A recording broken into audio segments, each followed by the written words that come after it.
Well, welcome you guys. We have a great panel today. This is a panel, I will confess, I knew nothing about all right, pause. Everyone needs a picture. Suitable for posting. Instagram worthy. All right, I knew nothing. Like most of you, how many people have seen the sidewalk paintings downtown? Right, yeah, everybody, right? And I've seen them drawing it, and it's amazing, and I'm like, this is really, I don't know how they do it, frankly. And it's not AI, which makes it even better.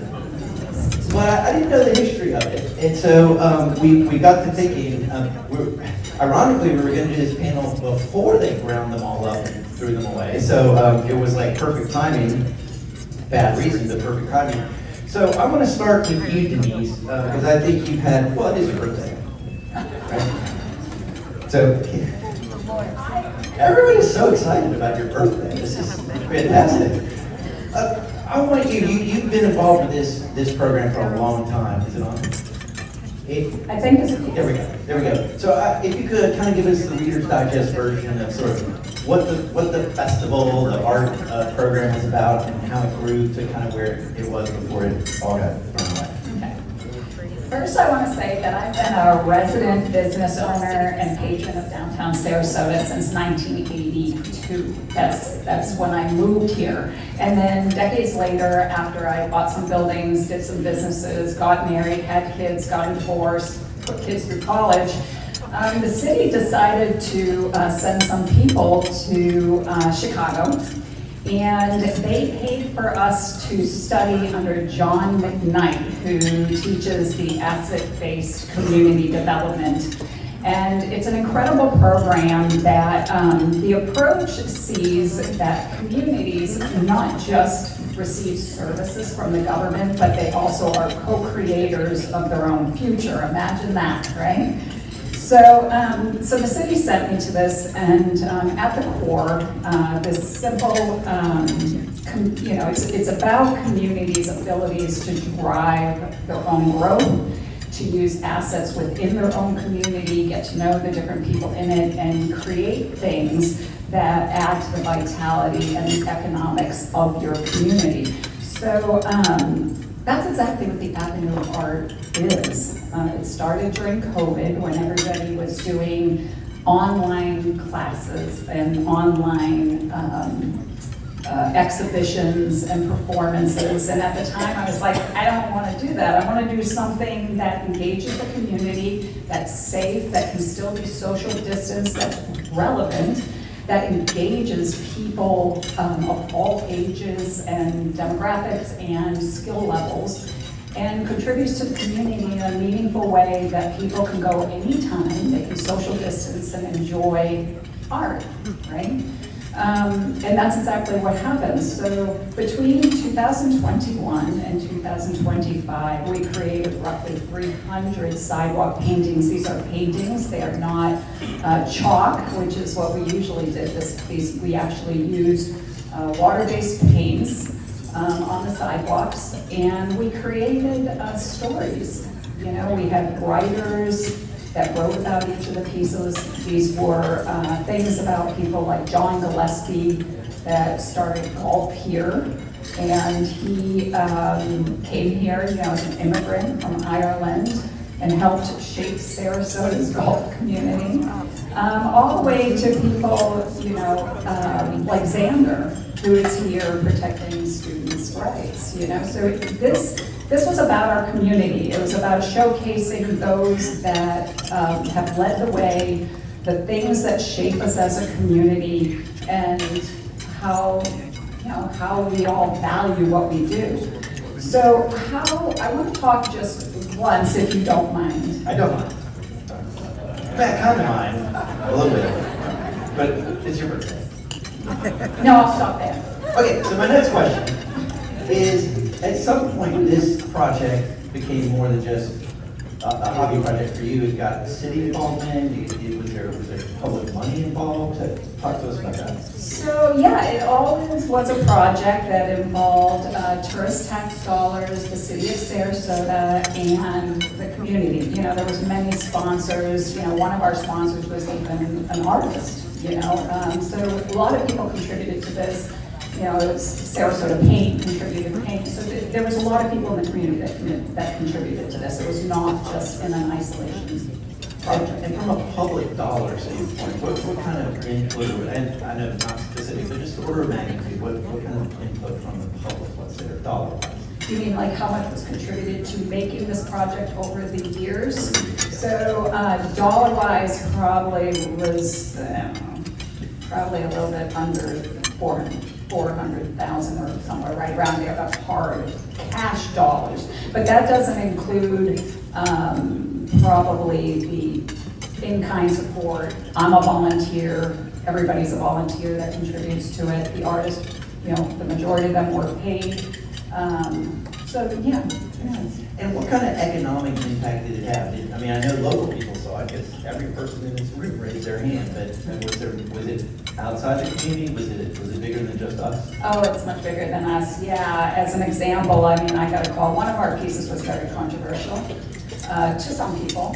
The first 100 paintings were strictly on the 100 years anniversary of Sarasota.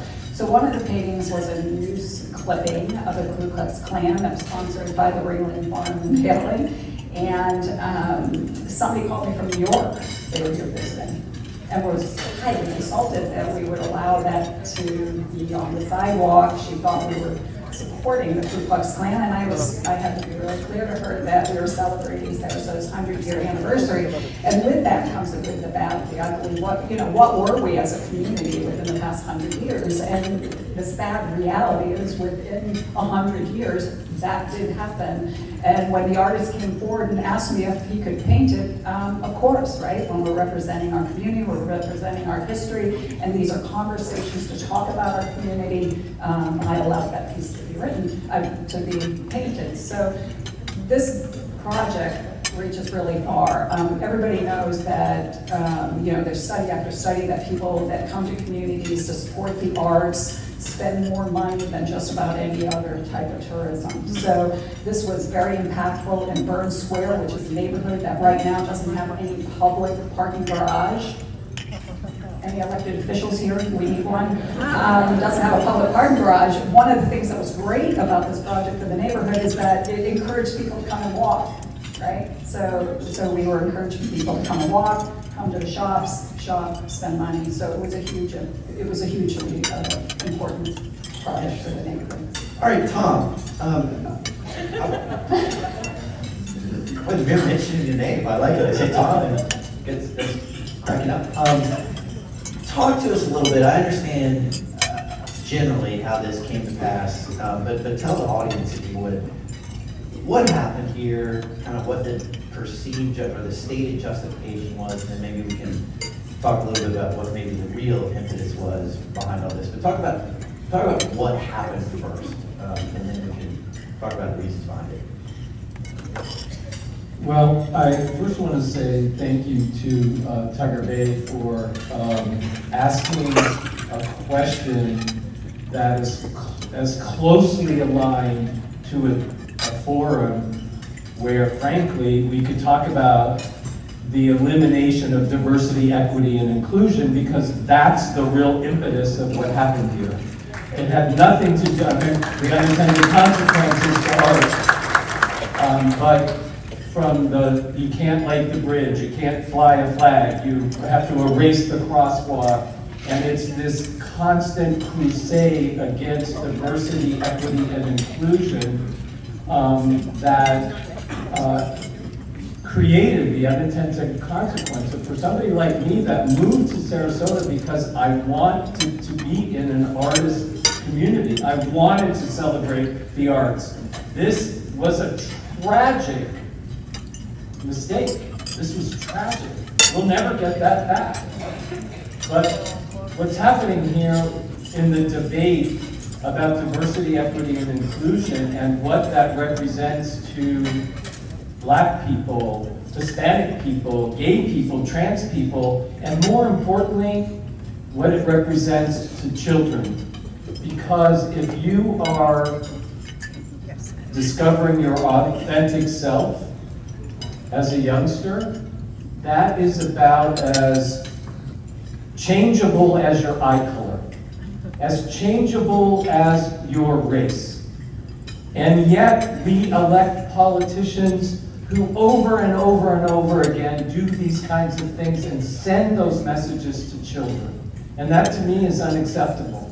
And that's why I do what I do as a school board member and as the executive director of Project Pride. And I look forward to talking more about those parts of the conversation, because what happened here is tragic and unacceptable. All right, I'm gonna bounce back to you, Denise. Give us kind of the blow by blow of the day this occurred. Because I know people know that the art got removed, but I don't think they know how it happened.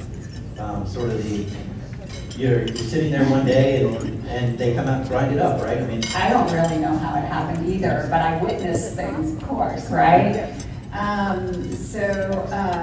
flew back into the USA from Italy. I had just been a judge at the largest street painting festival in the world, the oldest. And I saw, like, I think 18 art paintings were already ground down and gone. And then shortly thereafter, the city started bringing in grinders that were very loud. They were grinding up the concrete dust throughout the neighborhood. And it was really challenging. I can probably say more from a business owner. But as a business owner in that district that has 8 commercial tenants and runs a hotel there, the guests and the business owners were inundated with over 2 weeks of concrete dust with no schedules being told to any of us. It was getting into people's stores, into people's lungs, on the cars as they removed this. And then they came back, this was like through Labor Day weekend, and they were starting before the noise ordinance was allowed on the weekend, so it was just very disruptive. And then they came back and painted the sidewalks a gray. And then I got a letter from the city and said that they were kind of done. But I walked outside one day and I had made and installed mosaics 19 years ago. I partnered with the city and was installed, I think, 25 mosaics into the sidewalk. And they returned with concrete saws and cut them all out and took them away.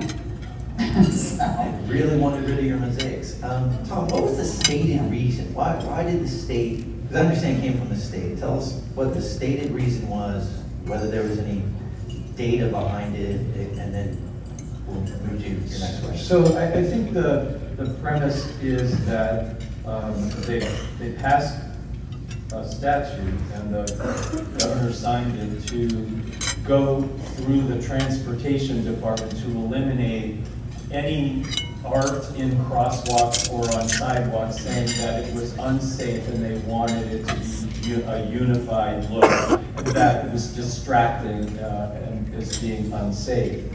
And the way that I heard it through the city, because ours didn't, the Pride crosswalk didn't get ground up as quickly as yours did. So when I inquired, the city was told by the state, and this was what was told to me, so it's hearsay unless someone from the city were able to verify it, that there was about $67 million that was on the line from the state transportation department until that the crosswalks and the art had been eliminated. They were holding that funding. So it was leveraged from Tallahassee through the transportation department, and the consequences appears to me that anything that is DEI, in fact, there's a bill that's being highly debated right now, is House Bill 1001 and Senate Bill, its companion 1134, that is saying that city governments cannot support I think it says DEI, but it's anything that's equivalent to, and the words pride are listed in the bill, so that they can't fund it, they can't support it. And there's 1,000,001 carve-outs, like Yom Kippur is okay, and Hispanic Day is okay, because all these people are saying, well, DEI is embedded in those kinds of things. But the real challenge here is that the gay and trans community are being vilified over and over again as that it equates to DEI. And that's why the crosswalk was targeted, not just here, but in Miami, St. Pete, the memorial at the Pulse nightclub, which was, it's by this federal government has memorialized that. And so it's just this constant crusade. That's what I was explaining about the leverage of power through politics. And that's what I think is really the discussion that I'm grateful that we can have. Well, let me ask it maybe a dumb question. Denise, Tom, or maybe Kelly, jump in. Sidewalks aren't in the crosswalk, right? Maybe obvious. How does the DOT get to a sidewalk that's on essentially private property for the most part? How did that work, if we know? I said Kelly, yes, it's not even your birthday. Yeah, go ahead. When this first came up, and I think there was an article in the Observer. When this first came up, there was an article in the Observer about it, and it mentioned in passing, that one of the things on the list, the hit list, was Byrne Square, as well as the sea creature paintings out in what was Ken Thompson. And I said at that point, why are we talking about city-controlled sidewalks? How is this being conflated with state highways? And this erasure didn't start in Florida, it started at the federal level.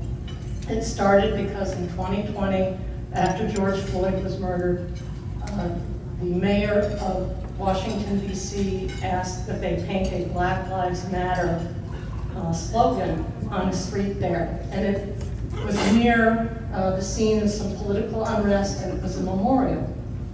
And that lived for a long time. And then Congress threatened the mayor of DC, erase it, or we're gonna, because Congress controls DC, we're gonna make it illegal there. So they eventually erased it. There was then a tweet, when the government changed, a tweet issued targeting, and Tom's not wrong here, targeting clearly the symbolic messages that have been cropping up across the country. Some about the Black Lives Civil Rights Movement, some about the LGBTQ Civil Rights Movement. But a lot of people were doing messages in crosswalks. And then rainbows started appearing in crosswalks, and that became clearly the larger discourse. But the tweet that was issued was misinterpreted by FDOT, who sent these very threatening letters to all the municipalities, targeting broadly something they described as pavement markings. And then, not being sure what pavement markings were, some people took them to mean sea creatures or the 300 paintings that Denise curated in Byrne Square. But we can't say this happened to us, because this was something we did to ourselves. Other cities stood up. Other cities pushed back. And I wrote to the city, and I wrote to FDOT, and I copied Joe Gruters online, and I said, wait a minute, nobody is intending to have our history erased.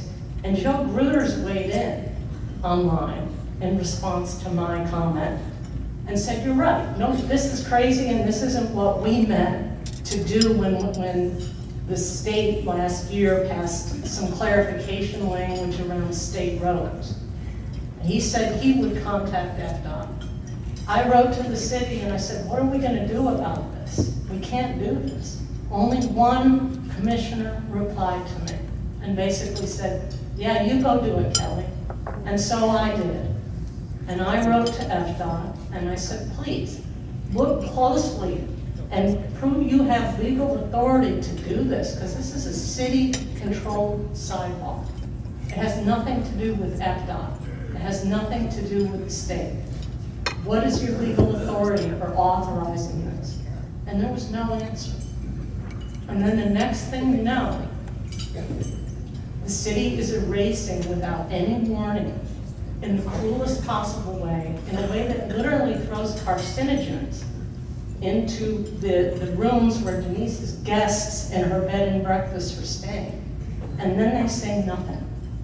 Why? Because some artists were upset that their artwork was erased without notice. And federal copyright law Let me jump protects in. art. For changing in, we'll get to that. You mentioned about what the city did here. Have other cities taken a different approach? And give us some examples. Fort Lauderdale is has the last piece of street art that's on a physical pavement standing, because they went to court and they said what I said. There's no state authority that gives the state control over city streets and city sidewalks, and their rainbow crossing was on a city street. So they're currently in negotiations with FDOT in a case that, according to the latest filing, should be decided next week, where FDOT is negotiating with Fort Lauderdale, I assume, to let them keep their crosswalk, because they went in and they claimed their right to home rule. It wasn't about the nature of the pavement marking, it was the fact that the city controlled those streets. And again, this is a Denise, Tom, Kelly, whoever wants to jump in. I am a little curious what data, if any, was cited about the distraction issue. I know that was cited a lot when they were saying, no, it's a distraction. Was there anything that was pointed to that, hey, we've got these sidewalk, an increase in accidents in these intersections where there are these murals? Is there anything like that? I don't know. To my knowledge, that was always in the press, that the FDOT always said that was their rationale.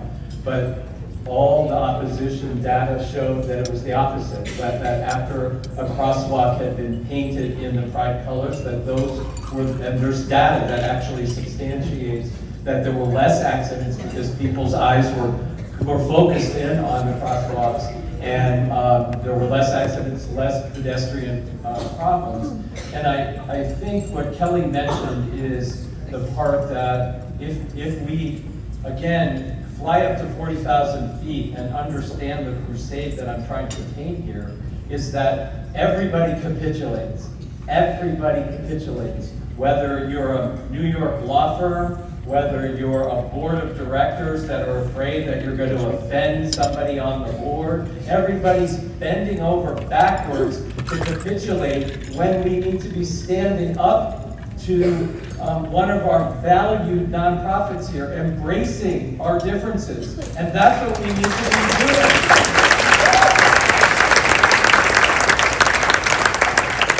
All right, Becca, I'm not ignoring you, you're next. But I've got a cupcake, I'm totally fine. Cupcake and water and coffee. I'm happy. But yes, Morgan? I just met Beck for the first time today. It's been a delight. You're I am. I'm you're delightful hilarious. and I'm absolutely charming. Oh, and I'm very talented too. Let's throw that out. A genius. But before we get to you, Tiger members are welcome to ask questions. Just make your way to we only have the one microphone today, so if you make your way up to the microphone, state your name and you're a Tiger member, and then clearly articulate your question. Not your speech, your question, and then I'll get to you as we go on. But Beck, you're the artist, well, I guess Denise, you're an artist too, and Kelly, you're pretty good as well. I guess you're an artist, Denise, I'm not sure. All right. But from an artist standpoint, I mean, talk to me about how this, how you felt first of all, when you first heard about it, and then we can. Is Johannes here from WSLR? Because he interviewed me. Okay, the day that this started, this tragedy, this destruction started, I was standing in the rain, actually with Xander. I'm not sure, he was over here a minute ago. Xander Maritzman, he had an umbrella over me and I was crying. I was crying, and poor Johannes came up to me, tapping on the shoulder and said, "Can I ask you a few questions?" I turned around and started screaming a stream of expletives, and I could not stop. And I had to keep apologizing, and he started crying, and other people there started crying. Watching this egregious, disrespectful violation occur in our community. By the end of the day, well, a little while later, we had a rally going. I'd come down, I'd stop screaming, F this, and everyone at the top of my lungs. And Johannes was able to put together a somewhat cohesive interview. Morgan, I really want to ask a question though. Who here is an Avenue of Art artist? We've got Tim, we've got Kelly, we've got Denise. Anyone else? Who here, I see a lot of familiar places. Oh, who here is an Avenue of Art artist? There we go. Denise, who's this, please? This is Dennis? All right, and we've got Sam. All right, so when I was out on the sidewalk painting, it was one of my marathon projects. I met thousands of people. Thousands. People from all over the world came to view and experience Avenue of Art while I'm out in 95 degree sun, getting, baked and sweating and giving out stickers. But I've met people from across the country, across the state, all over Sarasota, all over from the surrounding towns. This affected more people than just me, just Denise. This affected, I'm telling you today, I still talk to hundreds and hundreds and hundreds of people a week who are affected by this. So my next question, because I'm gonna go a little bit lighter with me and my cupcakes, who here did I meet while I was doing Avenue of Art? Please be more than one or two people. Oh, fantastic. Okay, we've got a few. Who here talked to other Avenue of Art artists while they were working on this over the past 4 years? You want me here? You can sit here if you want. No, it's okay. I'm asking because So you sit there, Morgan. It's amazing. Well, so who here did interact? And who's walked Burns Square as a result of Denise's project, 4-year-long project? How many people can we look to in this community that have that level of reaction or interaction with the community? It really is astounding, and I thank Denise from the bottom of my heart for giving the Avenue of Art artists, for giving the community voice, but the Avenue of Art artists a way to display, where it's not hidden behind doors. It's not hidden behind a wall, and there has to be a gatekeeper. She made people feel that they were a part of art and artists' lives and the experience. Ta-da!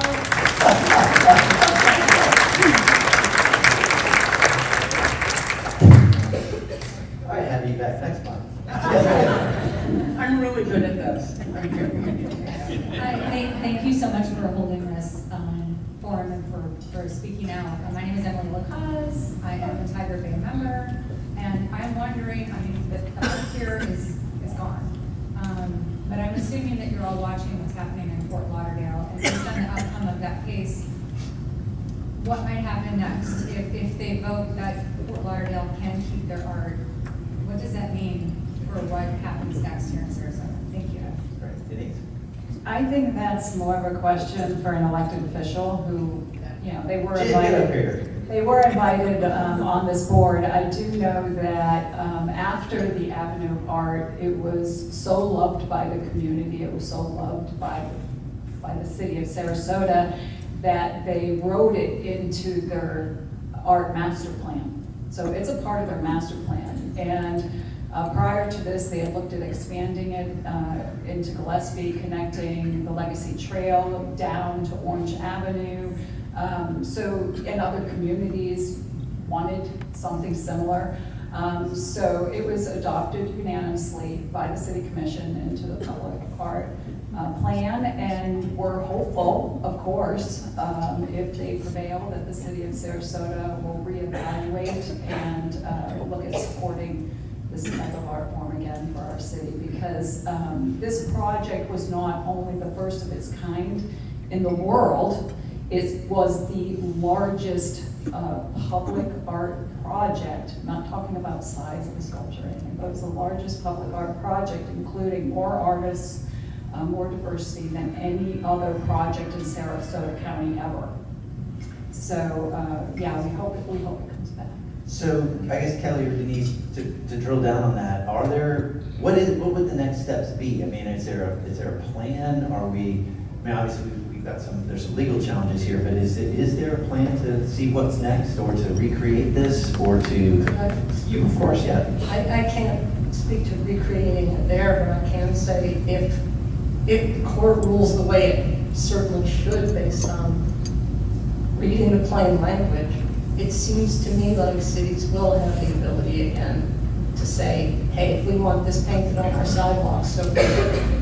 And to me, a happy outcome would be to invite Denise to recreate this. It was a living history. It wasn't just paintings of things that were pretty. It was the world around us. It's what made us us. It had people going back to the Ringling Brothers and Owen Burns straight up through Xander today, and who's next? And I'd like to see that gray sidewalk become art again. And Denise is the one person this is her home. It's her business. She knows all of us. She knows Sarasota, and she's the one who should be curating this people's museum. And it would be nice to see the city step up and say, we want to fund that, rather than spending money litigating on the copyright issues. And there was a copyright violation in erasing artwork without notice. We're going to get to that. But I just want to say, to me, as a neighbor, I'd rather see that civic energy and that civic money go into bringing back a new version. It can't recreate what we've lost, but you can make it live again. And I think that would be a better solution for the community overall than spending time in court. It's not up to me. These rights lie with the artist, but that would be, from a neighbor's perspective and from a Sarasotan's perspective, the best possible outcome. Yes, ma'am. Thank you. We have a student here, Prisha Shaw. She is a Smarty at Ringling School of Art and Design. She's a junior. She only worked at DreamWorks last summer. Please hire her. She has an innocent question. Okay, Prisha, this is her first time at Tiger Bay. This may go to Denise. Okay, well, welcome, Ms. Shaw. Thank you. Everyone say welcome. Welcome, Ms. Shaw.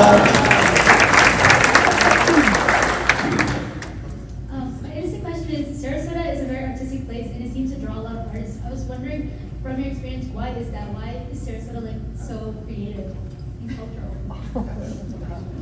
That's a good question. Because we paint on the sidewalks. I would like to say because we gave it space, right? The artists for many years here had space to create, and they were afforded that opportunity, and people valued it. People like Ringling and things like that came along and showed that art was important. Has always been something that I think is in Sarasota. And I think it's still there. I think the community values art. We are considered the cultural coast, right? So I think it's a part of our identity that we don't want to lose. And you can always say like, oh, well, it's just one project.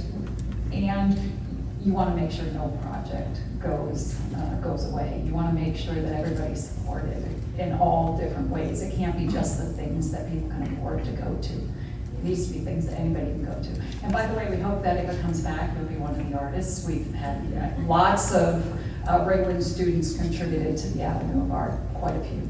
Anyone else want to weigh in on that question? It's a good question. Beck, what makes it so artistic?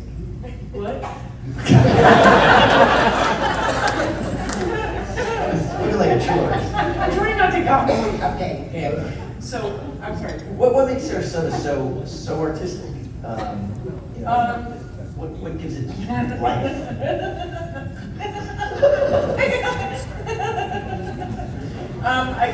Sorry, I just lost my mind.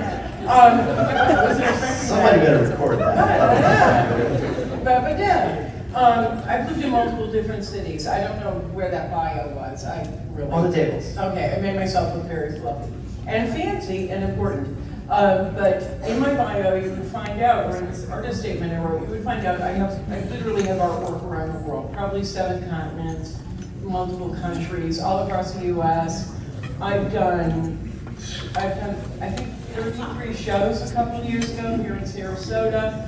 A lot of them have been were solo shows, but I've done multiple marathon projects where I will be working on one thing or a couple, actually several things for like 2 months. I'll work up to 16 hours a day. I love to paint.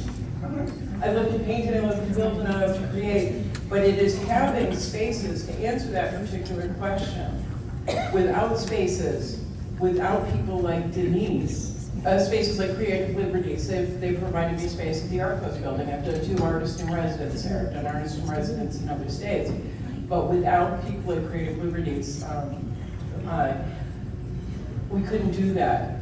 But I'm gonna tell you, Denise's project, out of all the stuff I've done, and I've had solo shows in New York, I've had work in Brussels, blah, blah, blah, I'm very fancy. The one thing that makes me super, super proud is being an Avenue of Art artist. Right, Sam? Because I was able to talk to people, I was able to show people, physically show people what I do, instead of saying, well, if you go down that way a couple of miles and take a left at some point, you can see a gallery I'm in. Or go to my website, I could physically go, look at it. This is what I do. She provided so much, a big platform for me here that I was having trouble finding. Does that answer your question? Best of luck to you. Yes.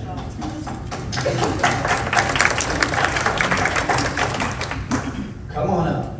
Yeah, my name is Ian Black. I'm a Tiger Bay member. Notwithstanding the valid concerns expressed by the panelists, and at the risk of offending some of our elected officials, in my opinion, our sidewalks in the city are an absolute disgrace. The 1400 block, the 1500 block of Main Street are just terrible, and we're to compete against the pristine nature of UTC. We better get our act together. I recently advocated in front of the bid board, which frankly brought up the question of funding. My opinion is that we should tax downtown residents. I'm not running for office, so I can. Yeah, because you wouldn't get elected with that So I'm in front of the bid board, and we should really include the downtown residents, tax them. It's my backyard. I want it to be pristine. I'm prepared to pay for it. I would like to ask the panelists if they would think that would be a good idea. Okay. So the sidewalks are a disgrace. And working on them was a challenge because so many of them aren't even compliant for handicapped people. They're not wide enough, they're narrow, there's just so many problems with them. Which is one of the reasons we did what we did, right? Was to kind of create something that made it not so horrible. Now, I don't know if people love walking on gray sidewalks right now, but in Garden Square, now they're just all gray, and now they're damaged, and now they've been ground by concrete grinders, so now they have marks in them, and it looks horrible. I agree.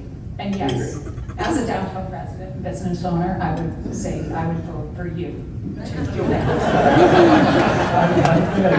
I'm going to jump in there really quickly and say that as an elected official, I am often distracted and taken into conversations that have little or nothing to do with the business at hand. And so that's the question that I would be asking the constituents. Who are you electing?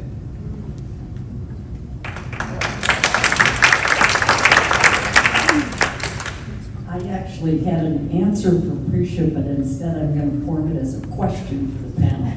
My name is Shelley Stoner. I'm a Tiger Bay member, and it is, do any of you believe that our appreciation in the way we elevate and embrace our differences here is grounded in the foundation of John Ringling and the circus and how he included people from all over the world to put this circus together and put it on the road. The Pakistanis and Cubans and South Americans. And do you have an opinion about Really interesting question. Yeah, who wants that one? I love that question. And I would say that it's connected to the Ringling students question about what's important in Sarasota. And when I came here in the 70s as a youngster and came to visit my grandparents, Katazan was so dilapidated. It was really horrible. But what's baked into the culture here is that the Oslo was saved. Ringling, all the investments that have been made into our art institutions, because it's what the community and the people that moved here, those are values, not politics. And that's where I think we keep getting derailed, is that we have values that are so important to us in Sarasota, but look at the politic of eliminating a pride crosswalk, attack the culture of Sarasota. And that's what I keep trying to bring up, is the conversation that we need to be having with our candidates and with our elected officials, and embrace our differences. There's nothing wrong with people being different. Amen.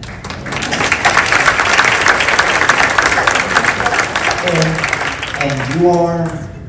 I'm Jennifer Romanecki, President and CEO of Selby Gardens and Tiger Bay member.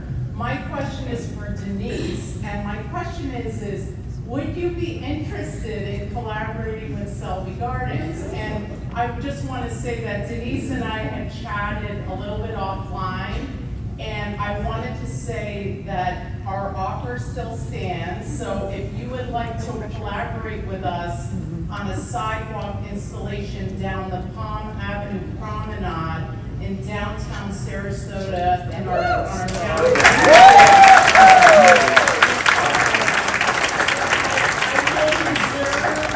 January 2027 for that temporary installation, if you might want to pursue it. Can we add a pride panel? Thank you, Jen. Y'all were all here to witness that. That's really, really cool. Yes, ma'am. Just historically, isn't destroying art what the Nazis did because they viewed it as not conforming to their ideology? And standing up and isn't erasing art, but isn't going along to get along, sorry, what the good Germans did, and isn't standing up and speaking out and making a big stink what should be done whenever they try to erase our culture. Yes. Kelly, your comment? Yes, we should stand up. If we don't stand up to bullies, bullies win. Tom knows that, I know that. That's why I guess we do it a lot. And sometimes you get punched in the nose when you do it, but I don't regret doing it. I'm grateful for the Selby offer, but I would point out that the whole park was developed by Charles Ringling and Owen Burns. The history that's reflected there is our history. Those are 100-year-old streets. They need attention and love, but I would like to see our art back in the public realm. I want to see those sidewalks repainted, even if you do something else at Selby, and I'm not saying don't. But I really want those public streets to reflect our stories. And the reason that I flagged Joe Gruters when I brought this up on Facebook is I knew his family was tied back to the tent maker for John Ringling. In answer to the question of why we're such a creative community, it's a beautiful place with really interesting people, but it starts back with the circus. That's an art form. And we've been an art city since the outset. Part of the stories that got erased there were prior artists, and the conversations through the years that occurred on those sidewalks and on our walls. There was a square erase that related to a controversy 10 years ago about a mural that was done as a result of Denise bringing somebody here. And it provoked different reactions in Newtown than was intended by the artist. And eventually they removed it. But the story of that story got erased. And so a lesson I'd like to see Sarasota learn from this is respect artists and stand up for your residents. Please. Yes, sir. Hi, everyone. I'm Jesse Coleman, Executive Director of WSLR. It's nice to see you all. Thank you for being here. I just had a question. Denise, has the city offered any options after the removal? The public art director at this point did meet with me at one point. She and I had a conversation, off record about how tragic this was. They had a few ideas. One of them was making it a part of the public art history by creating kind of where I can't remember the name of it, but where you can project the image onto the sidewalk by using your phone and having something that triggers that. That conversation kind of got stalled for me because I don't know if I realized how traumatic this was to me for a while. And I feel like I'm just kind of now getting my brain back and to be able to wrap around the impact of this. So I hope things continue. I hope that it continues to be a part of the public art plan like it was adopted. I guess that's about all I have to say on that for now. Excellent. All right, we got about 30 seconds. Any last words? Excellent. Well, this turned out great, guys. I appreciate it. You're welcome back anytime. Give our panelists a big round of applause. Thank you, Jim, for our